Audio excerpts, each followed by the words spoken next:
فكيف إذا جمعناهم ليوم لا ريب فيه ووفيت كل نفس ما كسبت وهم لا يظلمون قل اللهم مالك الملك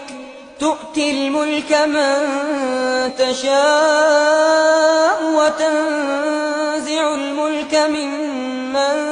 تشاء وتعز من تشاء وتذل من تشاء بيدك الخير إنك على كل شيء قدير